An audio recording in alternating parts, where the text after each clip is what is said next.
Right, so guys, I'm going to talk you through the stress-strain curve. This is a very basic version, and hopefully it's quick enough that you'll get the idea and short enough that you won't fall asleep.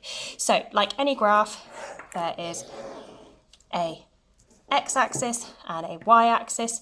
The y is the stress, which is defined as force over area squared, which typically is newtons over metre squared.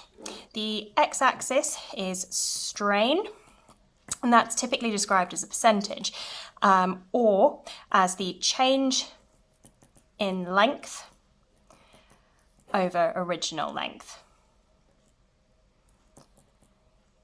Okay, so this starts off as a linear graph, and that means that the amount of stress is proportional to the amount of strain. This part of the graph is known as the elastic portion, and what that means is that if the stress is released, the material will go back to its original shape. This follows Hooke's law of elasticity, which you probably remember from physics at school. So the gradient is also proportional to the Young's modulus of elasticity, which for those of us doing orthopedics, that's important for us to know, so Young's modulus. Now this linear line represents the stiffness of the material.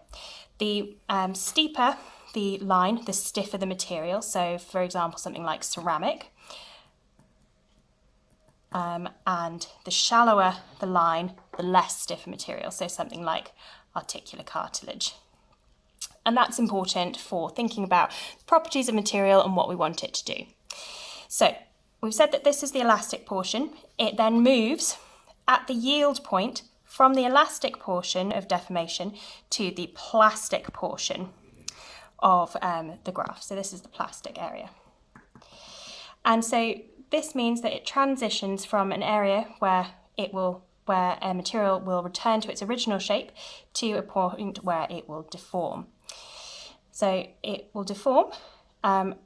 It then undergoes a process called stress hardening, where actually material, the more stress you place on it, becomes harder until it reaches its ultimate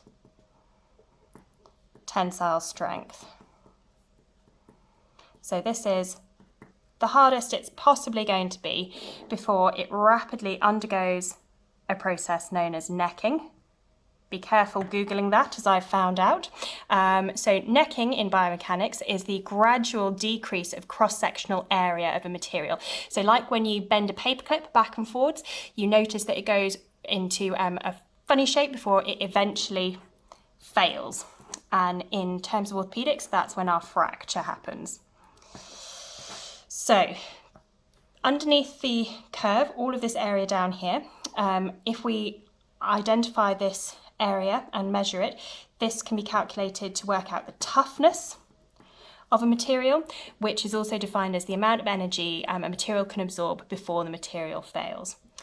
Okay, so that is a very, very quick overview of the stress-strain curve. Thanks very much.